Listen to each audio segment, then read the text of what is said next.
미국이 열광하고 일본이 오열하며 중국이 견제하는 대한민국의 땡땡땡. 안녕하세요. 실리콘밸리에서 전기차를 만드는 엔지니어 드라이브트 오디세이입니다. 인트로가 조금 자극적이었나요? 이번 영상에서 이야기해 볼 내용은 바로 대한민국의 미래 먹거리 산업이라고 할 수 있죠. 바로 대한민국의 배터리에 대한 이야기입니다. 본 영상을 시작하기 전에 영상에서 나오는 모든 이야기는 제가 소속되어 있는 조직이나 기관과는 전혀 상관이 없으며 제 개인적인 의견임을 다시 한번 밝힙니다. 이 배터리 내용에 대한 대중의 인기가 정말 대단한 것 같아요. 많은 유튜브 분들이 이 배터리에 대한 영상을 많이 제작을 해주셨어요. 예를 들어 모카 채널에서 배터리에 대한 내용을 굉장히 이제 자세하게 이번에 올려주셨어요. 그래서 저도 쭉 지켜봤는데 정말 영상을 잘 만드신 것 같더라고요. 또 굉장히 이제 정성 들여서 만들었다고 생각드는 이유 중에 하나가 이제 중국의 이제 GB 호모로게이션이죠. 그런 내용까지 어떻게 다 찾으셔서 정리를 하셔가지고서는 이렇게 영상에 같이 올리셨더라고요. 그래서 여러분들도 혹시 기회가 되신다면은 한번 그 모카 채널 방문하셔가지고 한번 보시면은 만약에 정리가 안 되셨던 부분이라든지 그런 부분이 정리가 잘 될 것 같아요. 그래서 추천드리고요. 하지만 아직도 이제 제 채널이라든지 다른 유튜브 채널에 이제 달려있는 댓글들을 이제 쭉 보게 되면은 아직 대중들이 이 배터리에 대한 불안감을 다 씻어내진 못했다라는 그런 생각이 좀 듭니다. 많은 이제 유튜브 영상들이 배터리의 그런 화재에 대한 이제 통계 자료라든지 가솔린 차와의 비교 이런 걸 해서 많이 올려주셨는데 아마 그것만으로는 이제 부족한 것 같아요. 그래서 이번 영상에서 이제 다른 분들이 좀 얘기 안 해본 부분이 이제 현재 이제 배터리 산업들이 어떻게 이제 배터리 안정성을 더 올리기 위해 어떤 노력들을 하고 있나 이런 얘기를 몇 가지만 이제 같이 공유해 드리고 그리고서 또 다른 이야기도 해볼게요. 자, 이제 볼게요. 한번. 여기 이제 캐소드, 애노드가 있고 그 사이에 우리가 흔히 얘기하는 이제 세퍼레이터가 있단 말이에요. 그 세퍼레이터가 결국엔 뚫려서 어떤 이유로든 뚫려 가지고서는 이 두 개가 이제 같이 연결이 되는 게 문제니까 만약에 이 세퍼레이터를 좀 튼튼하게 만들면 어떨까? 그런 연구들을 이제 많이 진행하고 있습니다. 간단하게 생각해 볼게요. 그럼 만약에 이 세퍼레이터를 코팅을 입히면 좀 어떨까? 이런 생각을 해볼 수 있어요. 다중 코팅을 해 가지고서 이제 더 튼튼한 세퍼레이터를 만들기 위해서 많은 노력을 했는데요. 그렇게 해서 지금 양산 배터리에는 이런 더 튼튼한 이제 코팅이 들어간 세퍼레이터들이 여러분이 이제 사용하시고 있는 전기차에는 이미 들어가고 있습니다. 이런 기술에 또 굉장히 이제 한국이 적극적으로 이제 양산 라인에 이제 투입하고 있는 상황이고요. 대한민국 매뉴팩처에서 만드는 이제 배터리에는 코팅이 잘 된 이제 세퍼레이터가 들어가서 좀 화재 위험성을 이제 낮췄다라는 그런 걸 이제 볼 수 있습니다. 그런데 이 코팅이 된 세퍼레이터만으로는 화재를 이제 100% 잡지는 못하는 것 같아요. 결국에 이제 아무리 이제 튼튼한 코팅을 한다라고 해도 덴덜라이트든지 이런 것들이 리튬 메탈이기 때문에 이 코팅으로 막는다라는 것 자체가 거의 불가능하다라는 생각이 들어요. 그래서 이런 것을 이제 더멀 러너웨이를 미리 디텍팅을 할 수 있는 그런 기술들이 이제 개발되고 있습니다. 대표적인 예로는 이제 스마트 세퍼레이터를 얘기해 볼 수 있어요. 이제 세퍼레이터 그 사이에다가 약 한 50 나노미터 정도 되는 아주 얇은 구리와 같은 그런 이제 컨덕티비티를 가진 이제 재료를 세퍼레이터 정중앙에 이제 넣게 되는 거예요. 그러면 이제 덴덜라이트라든지 그런 것이 이제 캐소드부터 이렇게 자라기 시작하면은 애노드가 먼저 닿기 전에 이 컨덕티비티 레이어를 먼저 이제 치게 된다는 거죠. 그럼 그쪽으로 이제 전류가 흐르게 되잖아요. 그럼 여기다가 하나의 탭을 더 내 가지고서는 이 탭에서 만약에 5V라든지 볼티지가 검출이 됐다. 그러면은 BMS에 이제 즉각 알려서 지금 이 배터리는 세퍼레이터가 지금 이제 손상을 당하고 있으니 이 배터리를 당장 멈추시오. 이런 식으로 이제 프리 디텍션을 할 수 있게 되는 거죠. 사전에 화재가 일어나기 전에. 그러니까 지금은 이제 음극과 양극에 이렇게 탭이 하나 있게 되는데 그 스마트 세퍼레이터가 들어가게 되면은 거기다 이제 탭이 하나 더 들어서 총 이제 3개의 탭이 있게 되겠죠. 그렇게 해 가지고서는 그런 배터리가 만들어질 거라고 생각됩니다. 이 내용은 이제 네이처지에도 이렇게 배터리 안전성 관련해서 이미 실린 적이 있는 내용이에요. 그렇게 구현이 어려운 기술은 아니에요. 이제 50 나노미터 정도 되는 이제 판을 이제 세퍼레이터 사이에다가 이제 잘 넣어서 그렇게 이제 만들면 되는 거거든요. 역시 이제 대량 생산이라든지 양산 이런 부분만 이제 잘 넘어가면은 제 생각엔 스마트 세퍼레이터 굉장히 좋은 기술인 것 같아요. 배터리 LFP나 NMC 아니면 뭐 미래에 나올 그런 이제 솔리드 스테이트 배터리까지도 이 스마트 세퍼레이터 기술은 제 생각엔 꼭 채용이 되는 게 맞다라고 좀 생각을 하거든요. 그래서 미래에 이런 기술이 적용이 된 그런 양산 배터리를 봤으면 하는 소원이 있습니다. 그렇게 이제 배터리 기술이 안전성을 더 올리는 쪽으로 늘 이제 많은 엔지니어들이 이제 노력을 하고 있고, 그리고 그런 이제 결실들이 아마 곧 우리가 다 보게 될 것 같습니다. 그리고 제가 이제 유튜브 쪽 이제 댓글들이라든지 보면서 이제 전반적으로 느낀 것 중에 하나가 중국 배터리에 대한 이제 불신이었어요. 중국 배터리에 대한 불신이 거의 모든 채널에서 다 찾아볼 수 있었던 그런 내용이었던 것 같아요. 아직 중국 배터리는 너무 이르다. 우수한 한국 배터리를 써야 한다. 이제 이런 내용들이 이제 줄을 이었는데요. 그거에 대해서도 잠깐 좀 얘기를 해볼게요. 일단 배터리 산업이 어떻게 되는지는 이제 여러분 잘 알고 계실 거예요.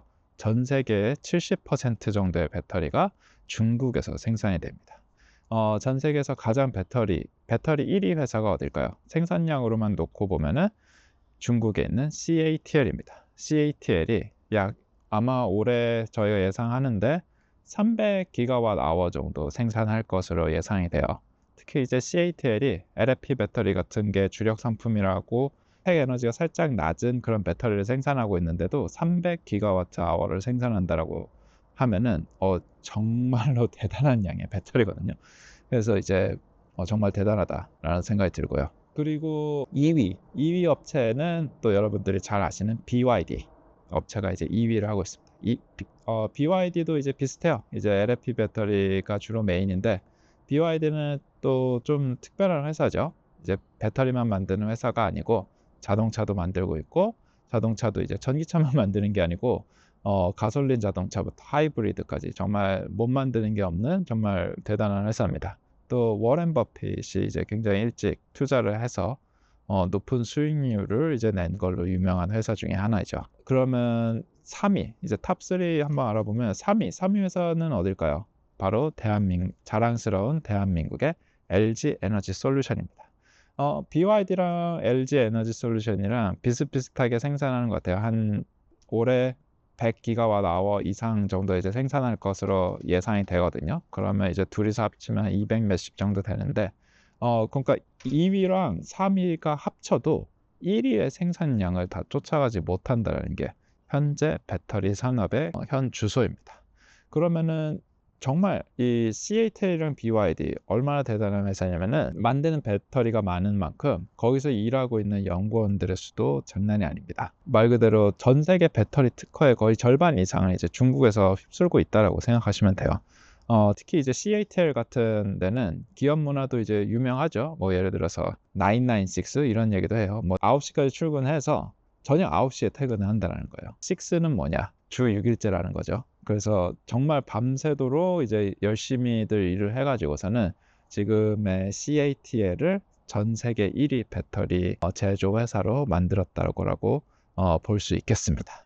정말 대단한 것 같아요. 근데 이제 이런 얘기 하시는 분들도 있을 거예요. 뭐 논문의 수라든지 이런 생산량, 그게 과연 배터리의 기술의 모든 거냐? 그건 아니지 않냐? 이렇게 이야기하실 거예요. 저희가 자동차에서도 흔히 그러잖아요. 뭐 토요타 하면은 기술력 정말 높다라고도 이제 생각하죠. 이제 워낙 차를 많이 만드니까. 근데 이제 자동차 기술력이 뛰어난 회사가 어디냐라고 얘기할 때 토요타를 얘기하시는 분들도 많지만 또 포르쉐를 얘기하시는 분들도 굉장히 많아요. 근데 포르쉐가 생산량이 엄청 많은 회사는 아니에요. 생산량이 사실은 굉장히 적은 회사에 가깝죠. 그러면은 뭐 그렇다고 해서 전 세계에서 제일 빠른 차냐라고 물어보면 사실 그것도 좀 애매모호하죠. 가장 가속이 빠른 차도 아니고, 그렇다고 해서 탑 스피드가 가장 빠른 차도 아니며, 그렇다고 해서 뉴르부르크링에서 가장 랩 타임이 빠른 차도 아니에요. 그렇지만 우리가 모두 다 알고 싶다시피 그 엔지니어링적인 완성도, 정확하게 얘기할, 그러니까 이제 그런 퀄리티적인 부분에서 오는 차이가 다른 메이커들이랑 다르기 때문에 우리가 기술력이 높은 회사라고들 하죠.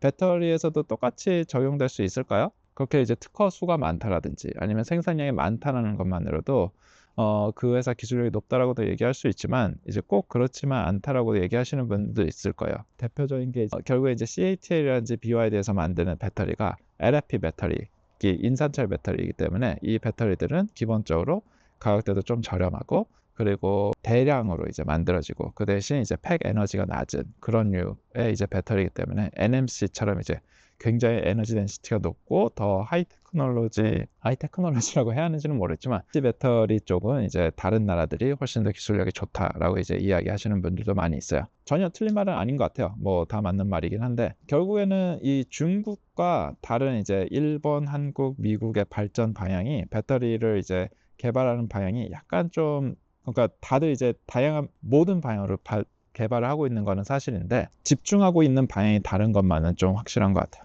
뭐 중국 같은 경우에는 확실히 이제 좀 더 가격을 저렴하게 만들 수 있고 그리고 대량 생산이 용이한 그런 배터리에 더 초점을 맞추고 있다는 생각이 들어요. CATL도 아마 그런 상황이 아니었을까요? 뭐 이제 배터리를 많이 만들었는데 결국에 이제 NMC 쪽에는 특허 같은 것들이 많은 것들이 이제 일본이라든지 미국 또 한국에 이제 묶여 있기 때문에 본인들이 이제 어떤 배터리 산업에서 새로운 위치를 차지하기 위해서는 아마 새로운 그런 배터리가 필요했을 거라는 생각이 들어요. 그것이 아마 LFP 배터리였던 거고 결국에는 LFP 배터리를 그렇게 열심히 노력해서 만든 결과 지금 이제 전 세계 시장의 70%를 차지하는 그런 압도적인 위치를 차지했다라는 생각이 듭니다. 중국은 지금 LFP 배터리에서 멈추지 않고 있어요. 계속 기술 발전을 열심히 하고 있고 그래서 지금 차세대 배터리 또 이야기하고 있죠. 심지어는 LFP 배터리보다 더 저렴한 배터리 흔히 우리가 얘기하는 소디움 배터리, 이제 소금으로 만드는 배터리를 얘기하고 있습니다. 소디움 배터리 지금 이미 중국에서는 양산된 차를 이제 판매하고 있다는 얘기를 들었어요.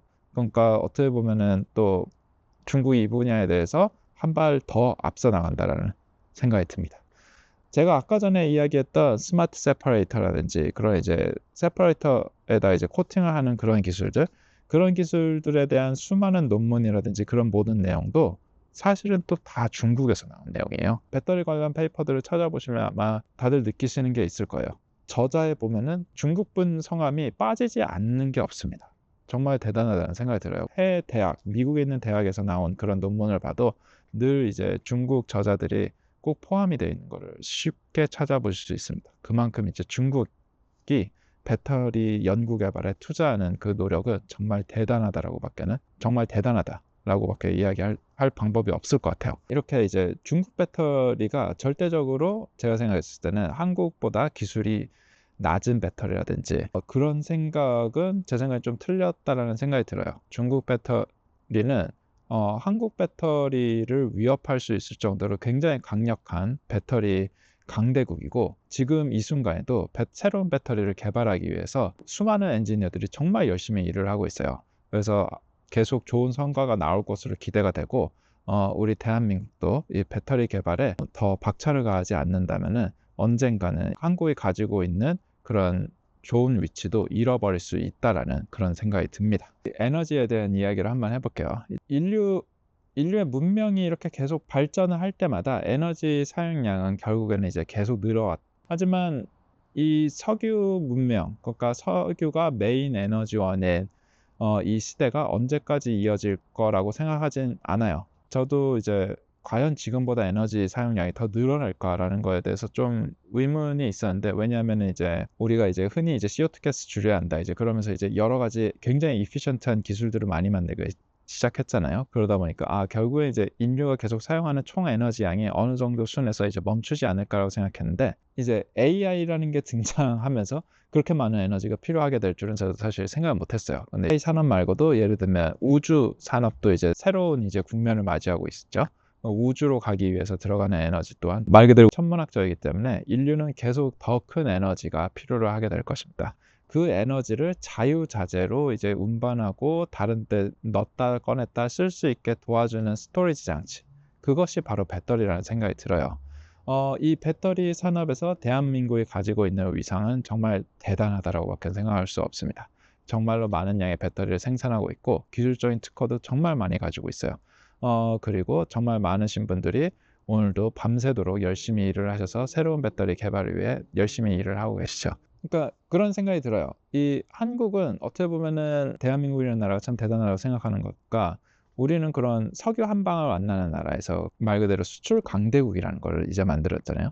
이제 반도체 강국 그리고 자동차 강국을 진짜 석유 한 방울 안 나는 이 나라에서 이제 만들어낸 것인데, 근데 지금 이 배터리 산업이라는 거는 제 생각에는 한국이 일종의 석유를 찾은 거나 다름없다라고 저는 얘기를 해도 되지 않나 그런 생각이 들어요. 그러니까 석유를 찾은 거나 다름없다라는 생각이 좀 들어요. 그러니까 미래에는 이 석유 문명이라는 것이 결국에는 끝까지 가지 않을 거라는 건 우린 다 알고 있고, 그렇게 됐었을 때 이 배터리 산업이 전 세계 에너지 패권에서 가지게 되는 그 위치는 정말 대단할 거라는 생각이 듭니다. 배터리 산업에서 대한민국이 정말 높은 자리를 위치하고 있는데, 우리가 더 많은 투자와 대중의 관심이 만약에 없다라면은 이 위치를 우리가 잃어버릴 수도 있을지도 모른다라는 생각이 들어요. 지금 중국, 일본, 그리고 미국에서도 새로운 배터리 패권을 차지하기 위해서 정말 많이들 노력을 하고 있어요. 실리콘밸리 한번 얘기를 해볼게요. 실리콘밸리 하면은 여러분들이 뭐 이렇게 스타트업 컴퍼니 이제 많이 있는 걸로 알고 계시잖아요. 그럼 스타트업에 뭐 여러 가지 스타트업이 있을 수 있겠지만, 생각보다 의외로 또 배터리 스타트업 기업들이 실리콘밸리에 많이 있습니다. 뭐 이 배터리 만드는 회사들이 여러분들이 잘 아시는 LG라든지 CATL처럼 이제 잘 알려져 있는 회사는 아니지만, 이분들이 이제 굉장한 이제 기술력과 페이턴트 특허들을 이제 가지고 있기 때문에 결국에는 이런 기업 스타트업들의 그런 약진이 정말 미래 산업의 판도를 크게 바꿀 거라는 생각이 들어요. 이 스타트업 기업들의 좀 특징이 있어요. 거의 대부분 약간 좀 파운더들이 비슷비슷한데, 거의 대부분 이제 스탠포드, MIT 출신들이고, 그런 다음에 이제 테슬라에서 이제 이렇게 한 거의 초창기에서 일하시다가, 그런데 이제 나오셔가지고서는 이제 배터리 이제 기업을 이제 차리셔가지고서는 이제 굉장히 이제 성공적인 길을 가고 있는 회사들이 이제 여러 개가 있습니다. 근데 이런 스타트업들이 이런 좋은 미션이라든지 좋은 솔루션이 있어도 성공하기 위해서는 투자를 받아야 한단 말이죠. 그럼 투자라는 게 결국 벤처 캐피털이라든지 이런 이제 얼리한테 이제 받아야 하는데, 이런 거를 받기 위한 기본 전제 중에 하나가 결국엔 이제 대중의 관심이라는 생각이 듭니다. 이 배터리 산업, 미래의 중요한 산업이 될 거야. 그거를 이제 대중들이 인지를 하고 있고 대중들의 관심이 있다라면은, 이런 일찍 투자를 하시는 분들도 투자를 하기가 좀 더 수월한 거죠. 제가 이야기하고 싶은 걸 다시 정리해 볼게요.